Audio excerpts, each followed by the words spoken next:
Bonjour, bienvenue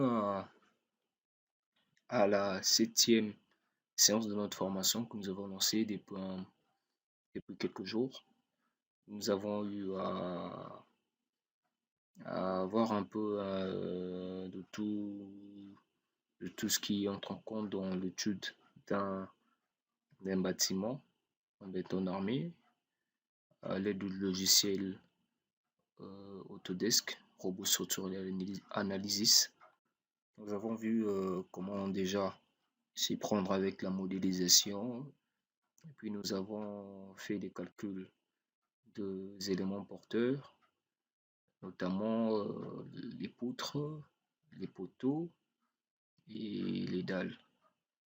Et maintenant là, nous allons voir comment faire l'étude d'un radier général. En effet, nous allons faire une étude comparative entre le radier plat et les radiers nervurés, voir quel radier qui est économique et pourquoi et quand doit-on faire appel à l'un et non à l'autre.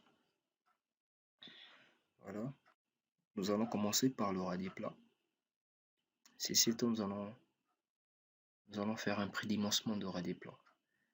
Pour le radier plat, donc c'est-à-dire le radier plat, ça veut tout simplement dire que on a un radier. Le radier, c'est une dalle, c'est-à-dire que notre, notre structure se repose sur une dalle. Pourquoi une dalle? Premièrement, on fait recours à une dalle lorsque on a le sol en place, le sol a une faible portance. Donc, faible portance, je traduis par FP. Le sol a une faible portance par rapport à l'envergure du bâtiment. Ça veut dire que si on doit procéder aux semelles isolées ou aux semelles filantes, ça demandera qu'on aille beaucoup plus en profondeur. Et généralement, le radier, ça fait partie des fondations, fondations superficielles, c'est-à-dire la profondeur est inférieure à 3 mètres, inférieure ou égale à 3 mètres. Ça fait partie de ces types de fondations. Alors, lorsque notre sol présente faible portance, c'est-à-dire vu la charge que exercent les bâtiments sur le sol, ça demandera qu'on aille un peu plus en profondeur si par exemple on fait recours aux semelles isolées, c'est-à-dire qu'on peut faire des fouilles au-delà de 3 mètres. Vous avez une idée ce que ça peut, ça peut, une idée, vous avez une idée sur ça. Et là, c'est pour le premier cas. Le deuxième cas, on recourt au radier lorsque, par exemple, pas nécessairement le sol présente une mauvaise, une faible portance, mais lorsque nous avons plusieurs semelles isolées dans notre élément, plusieurs semelles isolées, et que ces semelles sont rapprochées et il y a risque qu'il y ait échevauchement. C'est-à-dire qu'on retrouve par exemple deux ou plusieurs semelles s'est croisées. C'est-à-dire qu'on a une semelle ici. Il y a possibilité, et selon les dispositions de nos poteaux, qu'on retrouve encore une autre semelle à côté. Non seulement à côté, mais il y a risque que ces deux semelles il y a risque que ces deux semelles se croisent, qu'on appelle les chevauchements. Alors, il y a deux ou plusieurs, en tout cas, il y a plusieurs semelles, parce que quand il y a deux, on peut recourir on peut faire des semelles jumelées.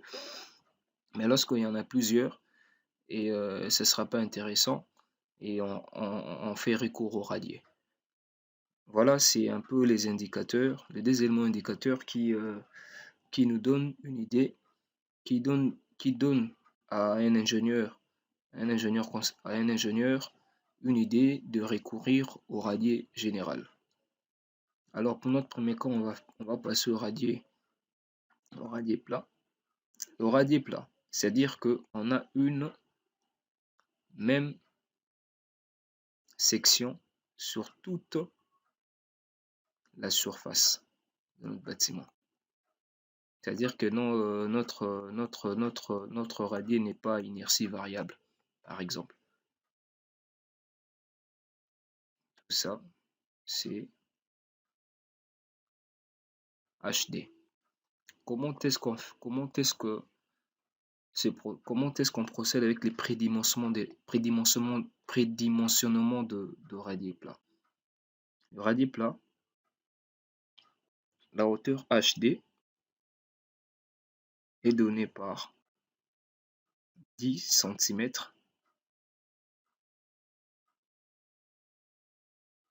fois n. Le n ici, c'est le nombre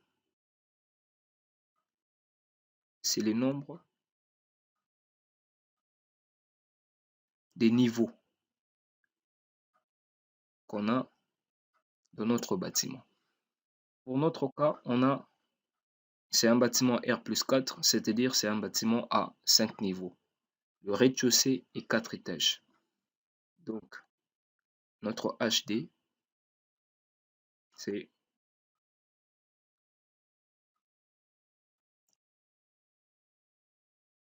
10 fois 5. Et on a HD,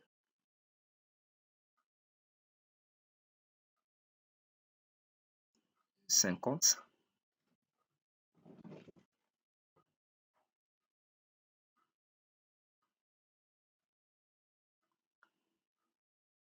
centimètres. Là, c'est le premier point dans le prédimensionnement de notre radier. Le deuxième point, nous allons voir le calcul des débords. Le calcul des débords, c'est important parce que on n'aimerait pas avoir que les colonnes qui n'aient le sous en fait qui ait empattement, surtout entre les colonnes des rives et notre radier. C'est-à-dire, nous avons notre radier là, et pour qu'on n'ait pas des colonnes vraiment à fleur avec notre radier, nous pouvons prévoir des débords. Ces débords permettraient qu'il y ait empattement entre les colonnes des rives et notre radier. Les débords, comment est-ce que le calcul? C'est supérieur ou égal.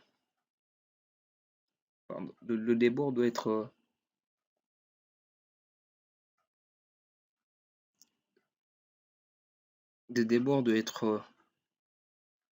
excusez-moi, les débords et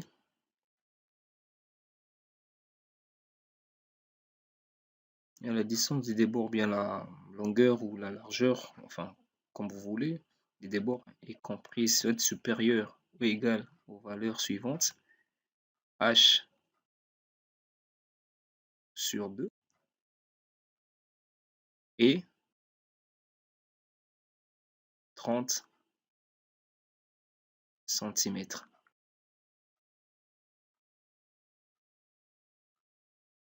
C'est H sur 2,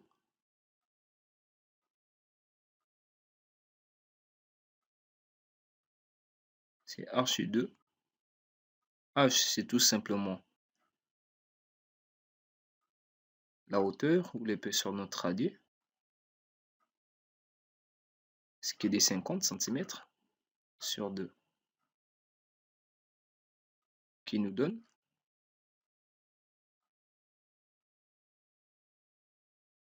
25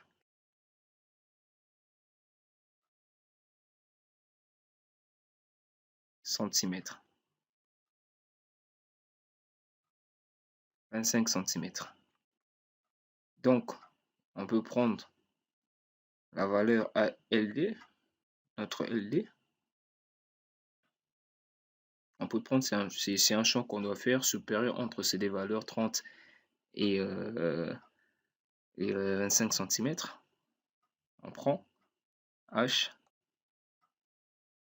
50 cm. Donc pour le prédimensionnement d'un radier plat, c'est en tout cas les deux éléments, les deux dimensions dont qu'on a le plus besoin avant de procéder à différentes vérifications.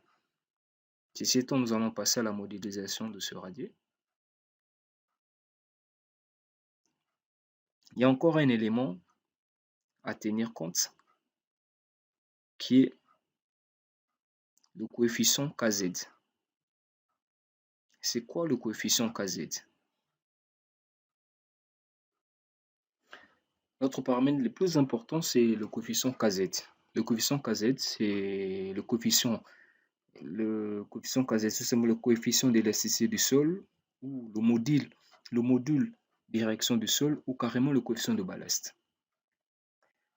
Alors, il faut savoir que plusieurs auteurs évaluent ces coefficients, mais on va aller par une relation beaucoup plus simple en fonction de la contrainte ultime de sol en étude.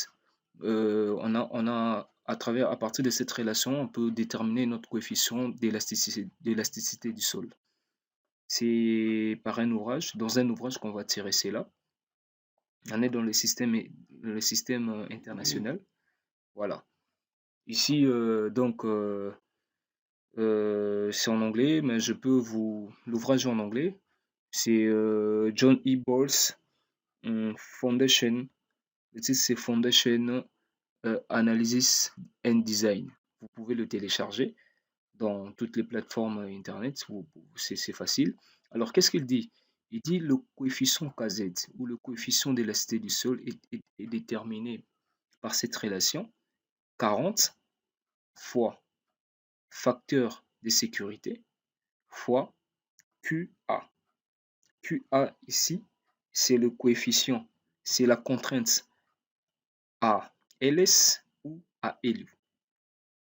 Nous savons, lorsque nous avons une contrainte, ultime,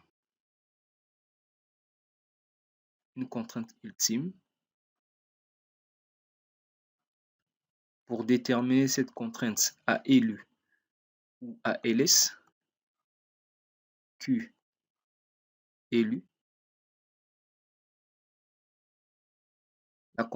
cette contrainte ultime,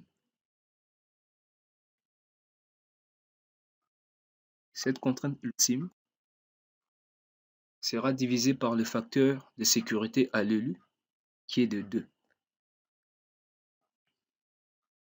Ça, c'est à l'ELU. À l'LS. À l'LS, cette contrainte ultime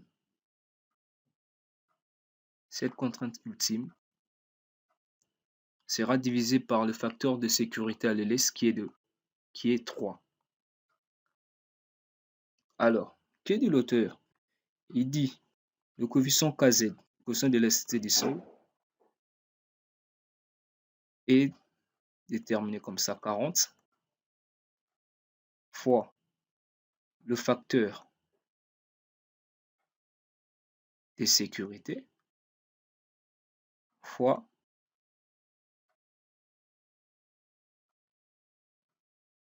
la contrainte.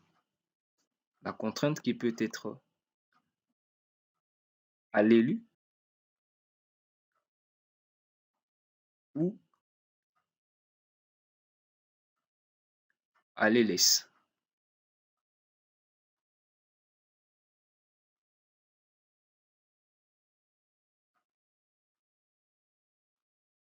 Ou à l'élève. Or, pour notre cas ici, si nous prenons le contrainte, on peut faire juste une relation mathématique rapidement. Si QU, par exemple à l'élu, est égal QU, comme on a trouvé QU à l'élu, est égal à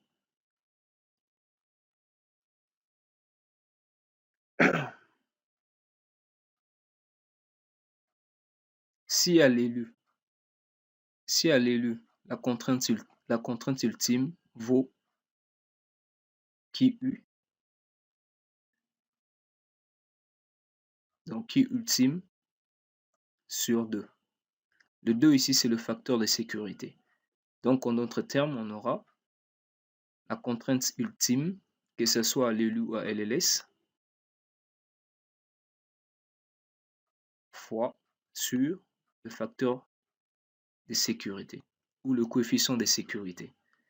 Donc, on peut rentrer dans cette formule, dans cette relation KZ pour remplacer. Donc, KZ serait égal à 40 fois Q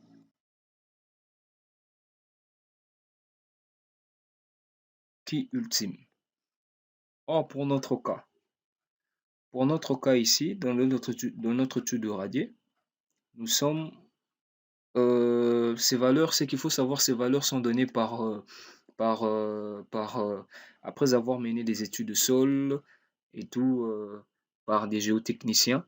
Donc, si on nous donne les valeurs, si par exemple on nous donne la contrainte après étude du sol, on donne la contrainte à l'LS, on va directement venir par différentes relations que je vais montrer, vous remplacer et vous allez trouver le coefficient KZ. Si on donne à l'élu, vous faites pareil. Et il ne faut jamais oublier que le facteur de sécurité à l'LS, le coefficient de sécurité à l'LS, c'est 3 et à l'élu, c'est 2. Alors, pour notre cas ici, a priori, lorsqu'on fait généralement un projet, souvent avec les maîtres d'ouvrage, c'est un peu compliqué de mener ces études. Vous pouvez avoir une idée par le sol en place.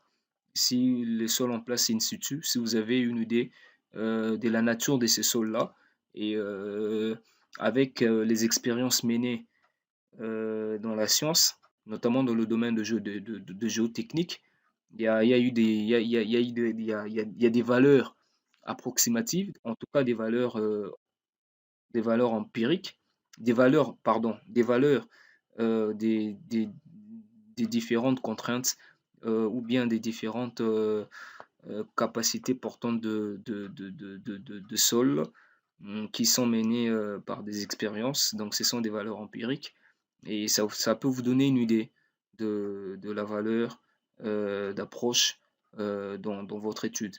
Et pour notre cas, nous sommes dans un terrain non cohérent à capacité moyenne qui, la valeur en mégapascal est de 0,20 à 0, des 0,20 à 0,30, à 0,40.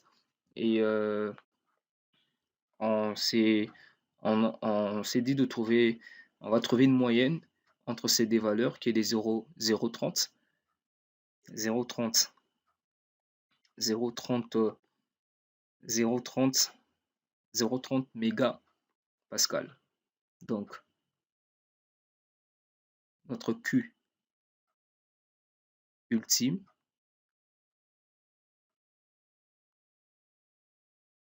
vous voyez, ce n'est pas à l'élu, ce n'est pas à l'LS. Donc, c'est un Q ultime qui est des 0,30 mégapascal, MPa.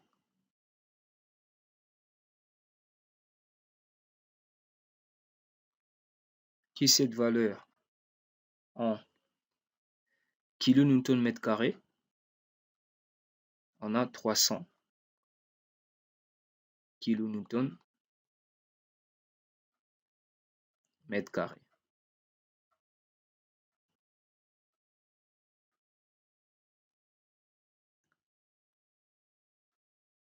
Kilonewton mètre carré, pardon.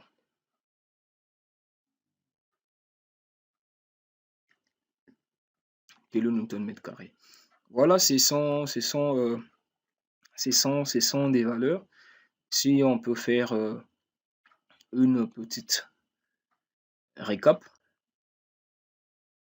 pour notre radier plat, on a en premier lieu la hauteur de radier qui est de 50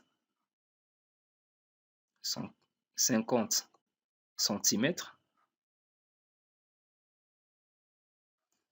On a la longueur des bords qui est aussi de 50 centimètres. Et on a notre... Et pour le coefficient d'élasticité de notre sol, Kz, un paramètre très important qu'on va introduire dans le logiciel, on a une contrainte ultime de 300 kilonewtons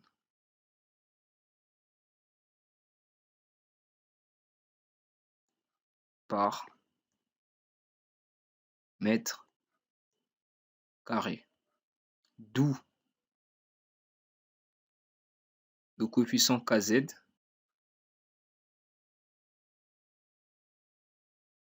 vaut 40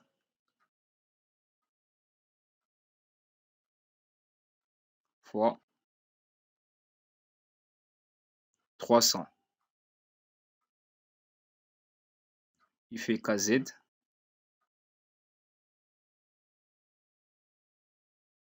vaut 12 000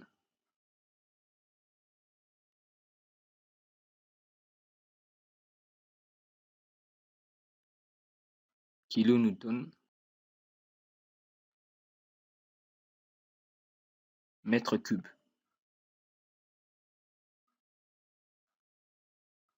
C'est la valeur ce sont les paramètres qu'on va utiliser dans un premier temps pour notre radier plat.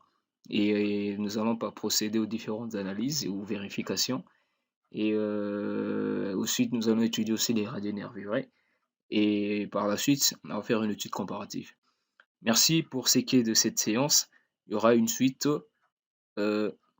Restez connectés pour la prochaine vidéo.